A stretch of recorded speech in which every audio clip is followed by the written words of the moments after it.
The Roman Empire's military was one of the most powerful and organized fighting forces in history. They had a unique blend of discipline, training, and advanced weaponry that made them nearly unstoppable on the battlefield. From well-crafted armor to strategic formations, Roman soldiers were both skilled and heavily equipped. Their success wasn't just about numbers, but about how they used their resources and tactics to dominate their enemies. Simply put, the Roman army was a well-oiled machine that helped the empire conquer vast territories and maintain control for centuries. In this video, I'll take you through a detailed look at all the weapons used by the Roman army and explain their unique characteristics. From iconic swords to powerful siege weapons, you'll learn how each piece of gear was designed for specific tactics and combat situations. Get ready to dive into the world of Roman warfare and discover the tools that made their military unstoppable. The gladius was the Roman soldier's go-to weapon, a short, deadly sword about 50 centimeters long, perfect for stabbing in tight fights. It had a double-edged blade, so you could slash if needed, but its real strength was in quick, brutal thrusts. Soldiers used it behind their big scutum shields, jabbing at enemies in tight, disciplined formations. With a solid wooden grip and a well-balanced design, it was built for speed, control, and maximum damage. Simple, but insanely effective in battle. The spada was like the big brother of the gladius, a longer sword, 75 centimeter, that gave Roman soldiers extra reach. Originally used by cavalry, it became popular with infantry later on, especially as fighting styles changed. Its long, straight blade was great for slashing, making it deadly in open combat. With better range and cutting power, it was perfect for taking down enemies before they got too close. The pugio was a small but deadly dagger every Roman soldier carried as a backup weapon. It had a wide, sturdy blade, perfect for quick thrusts if things got messy in close combat. While mainly a last resort, it was also a handy tool for daily tasks like cutting or eating. Some officers carried fancy, decorated versions to show off their status. And, of course, it was small enough to be easily hidden, perfect for an assassin's job. Looking at you, Brutus. The asta was a solid, no-nonsense spear about 2 meters long, used by early Roman heavy infantry, the hastati. It had a sharp iron tip and a sturdy wooden shaft, making it perfect for thrusting at enemies from a safe distance. Unlike the pilum, it wasn't meant to be thrown. This was a pure melee weapon for keeping opponents at bay. Legionaries in the early Republic fought in tight formations, using their asta to stab past their shields. Over time, the Romans phased it out for the gladius, but cavalry and some auxiliary troops kept using it. The pilum was the Roman army's secret weapon, a heavy javelin designed to mess up enemy shields and armor. It had a long, thin iron shank attached to a wooden shaft, making it super effective at punching through defenses. The genius part? After hitting a shield, the soft iron would bend, making it useless and forcing the enemy to ditch it. Legionaries would throw a volley of pila before charging in with their swords, creating total chaos. Basically, it was the perfect way to weaken the enemy before the real fight even started. The verutum was like the pilum's smaller, faster cousin, a lightweight javelin made for quick throws in battle. Around 1 to 1.5 meters long, it had a short iron tip and a sturdy wooden shaft, perfect for skirmishers and light infantry. Unlike the heavy pilum, the verutum could be thrown in rapid volleys to harass enemies from a distance. It was great for picking off unarmored troops, disrupting formations, and softening up the enemy before the main attack. Basically, if you needed to stay mobile and still do some damage, this was your go-to weapon. The lancea was a super versatile spear used by the auxilia, Rome's non-citizen troops. It was lighter than the asta, so soldiers could use it for both stabbing and throwing, making it a great all-rounder. With a strong wooden shaft and an iron tip, it was tough enough for melee but still easy to chuck at enemies. Auxilia fighters, especially cavalry and light infantry, loved it because it gave them flexibility in battle. Whether up close or at a distance, the lancea got the job done. The cantus was a massive cavalry lance, sometimes up to 4 meters long, built for pure shock power. Unlike smaller spears, this beast needed both hands to wield, meaning no shield, just full offense. Cavalry troops used it to smash through enemy lines, delivering devastating thrusts from horseback. Its long reach made it perfect for keeping foot soldiers at a distance while charging at full speed. Basically, if you saw a cavalryman coming at you with a Contis, you were in serious trouble. The Falx was a nasty-looking, curved, two-handed blade that could slice through armor like butter. Originally used by the Dacians, it was so deadly that the Romans had to reinforce their helmets to survive its brutal swings. Unlike straight swords, the Falx was designed for powerful hacking strikes, perfect for breaking shields and cutting deep wounds. It had a long handle for extra reach, and the inward curve made it insanely effective at hooking enemies or weapons. The Romans were so impressed, or terrified, that they later adopted versions of it for their own use. Ranged weapons in the Roman army were all about striking from a distance before closing in for the kill. These included bows, slings, and javelins, each designed for different tactics. Archers used the arcus to fire arrows over long distances, while funditors, slingers, launched rocks or led bullets with deadly accuracy using their funda. The pilum and verutum were specialized javelins, designed to be thrown at enemies to disrupt formations or damage armor. These weapons helped the Romans control the battlefield from afar, softening up opponents before the real melee began. The plumata was a simple but sneaky weapon, basically a throwing dart with a lead weight on the end. It was about 1 meter long, with a sharp metal tip and a weighted bottom to make it fly straight and fast. These darts were meant to be hurled over short distances by soldiers in the heat of battle, causing chaos and hitting enemies from a distance. The lead weight made them heavy enough to pierce armor or shields, but light enough for quick throws. Used mostly by light infantry, they were great for hitting targets before getting too close to the action. The arcus was the Roman version of a bow, and it came in 2 main types: simple wood or a more advanced composite design, made by combining different materials for more power. It was relatively compact, easy to carry, and great for firing arrows at enemies from a distance. While not as common as other Roman weapons, archers used it to provide support from behind the front lines, picking off targets or disrupting enemy formations.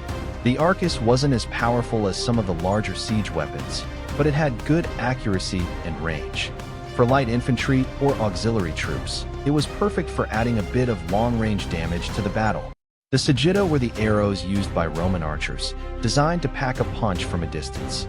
They were typically made with a wooden shaft and a sharp iron or steel tip, built for piercing through armor or hitting vital spots.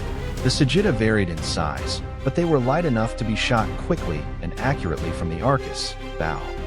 Archers would fire these in volleys to break up enemy formations or pick off soldiers from behind the lines. While not as flashy as swords or spears, sagitta made a huge difference when it came to weakening the enemy before a big push. The funda was a simple but effective sling used by Roman light infantry, known as funditors. Made from a strip of leather or wool, it had 2 cords and a pouch in the middle to hold projectiles like stones or lead bullets. It was lightweight and super portable, allowing soldiers to sling projectiles with incredible speed and accuracy over long distances. The force behind a well-aimed funda could cause serious damage, even piercing armor or breaking shields. It was the perfect weapon for harassing the enemy from a safe distance before the main forces clashed. Siege weapons in the Roman army were all about breaking through walls and fortifications during long sieges. These massive machines included the ballista, a giant crossbow for launching bolts, and the onager, a catapult that hurled stones at enemy defenses. The Scorpio was a smaller, more precise version of the ballista, perfect for taking out personnel. Mangonels were used to launch larger projectiles over walls to cause chaos behind enemy lines. These weapons were key to Roman success in sieging fortified cities, allowing them to breach defenses and force a surrender. The ballista was like a giant crossbow on steroids, powered by twisted ropes, torsion, that made it insanely strong. It launched massive bolts or stones at enemy walls, troops, or anything in range, with deadly accuracy. Made of wood, it was often mounted on a platform for stability, though some versions were portable. The ballista was used in sieges to break down fortifications or take out key targets like enemy archers or officers. It was a serious game-changer, providing the Romans with the firepower needed to overpower well-defended positions. The Scorpio was like the smaller, meaner cousin of the ballista, designed for precision rather than sheer power. It had a similar torsion-powered mechanism, but was way more compact, making it easier to move around and set up quickly. The Scorpio shot smaller bolts that were perfect for picking off enemy soldiers from a distance, especially during a siege. Its accuracy was insane, allowing it to target specific threats like archers, officers, or engineers. This little beast was a go-to for Roman armies who needed precision fire without dragging around huge equipment. The Onager was a stone-throwing catapult that packed some serious punch, built to hurl massive rocks or fiery projectiles over enemy walls. It used a twisted rope mechanism, torsion, to launch its payload with deadly force. Unlike the ballista, which fired bolts, the Onager launched big, heavy stones, perfect for smashing fortifications or causing chaos behind enemy lines. The whole thing was mounted on a wooden frame and often had a lever to load the projectiles. If you wanted to break down walls or mess up enemy formations, the Onager was the weapon to do it. The Mangonel was another powerful torsion-powered catapult, but unlike the Onager, it had a more rounded, bucket-like arm to launch its projectiles. It could sling large stones, fireballs, or even dead bodies over enemy walls, causing chaos in their ranks. It was smaller than the Onager but still packed a punch, and it was quicker to reload, making it useful in fast-paced siege situations. The Mangonel was great for breaking fortifications or just creating a mess behind the lines. If you needed to terrorize the enemy with heavy artillery, the Mangonel was your go-to. The Caraballista was basically a ballista on wheels, making it super mobile and ready to roll into battle. It had the same torsion-powered firing mechanism as the classic ballista, but was mounted on a cart, so it could be moved around quickly on the battlefield. This made it perfect for targeting enemy troops or fortifications from different angles, without being stuck in one spot. The Caraballista could launch large bolts with insane accuracy, and its mobility allowed Roman forces to keep pressure on the enemy. It was a game-changer in sieges and field battles, offering power and flexibility in one weapon. Defensive gear in the Roman army was all about protection, allowing soldiers to stay safe and fight effectively in close combat. The most iconic piece was the scutum, a large, curved shield that offered solid coverage and could absorb blows from swords or spears. Roman soldiers also wore Gallia helmets to protect their heads, often with cheek guards. Larica segmentata, plate armor, was commonly used by legionaries, offering solid protection while still being flexible enough for movement. Together, these pieces made Roman soldiers some of the most well-protected fighters on the battlefield. The scutum was a massive, rectangular shield that was a key part of the Roman legionaries' gear. It was made of wood, covered in leather, and often reinforced with metal, making it tough enough to block sword strikes and arrows. Its large size offered great protection, allowing soldiers to form tight, overlapping shields in formations like the famous testudo, tortoise formation. The scutum was curved to fit the body, so it could cover the soldier from head to toe. In battle, it was perfect for both offense and defense, blocking hits while letting soldiers push forward and strike. The Clypeus was the round shield used by early Roman soldiers before the scutum became the go-to. It was made of wood, covered with leather or bronze, and typically about 90 centimeters in diameter. Unlike the larger, rectangular scutum, the Clypeus was lighter and more mobile, allowing for quicker maneuvering in battle. Roman infantry would use it to deflect blows or bash enemies in close combat. It was a classic piece of early Roman equipment, but eventually gave way to the more protective and practical scutum as the Roman army evolved. The Gallia was the Roman helmet, designed to protect the head while still giving the wearer enough visibility and comfort to fight. It was usually made of metal, like bronze or iron, and featured cheek guards to protect the face and neck from strikes. Some Gallii had a crest or plume on top, which made soldiers look more imposing and helped commanders spot their men in battle. It wasn't just about protection. The Gallia was also built for durability, with designs that could take a serious hit without cracking. A well-fitted Gallia was essential for any Roman soldier, keeping their head safe while they focused on the fight. The Larica segmentata was the Roman legionaries' go-to plate armor, designed for both protection and mobility. Made from strips of metal, segments, that were fastened together with leather straps, it covered the chest, back, and shoulders while leaving the limbs free for movement. The armor was super effective at stopping sword and spear strikes while still allowing soldiers to move fast and fight hard. It was heavier than chainmail, but offered better protection without sacrificing too much flexibility. The Larica Segmentata became a symbol of Roman strength, making soldiers look like walking tanks on the battlefield.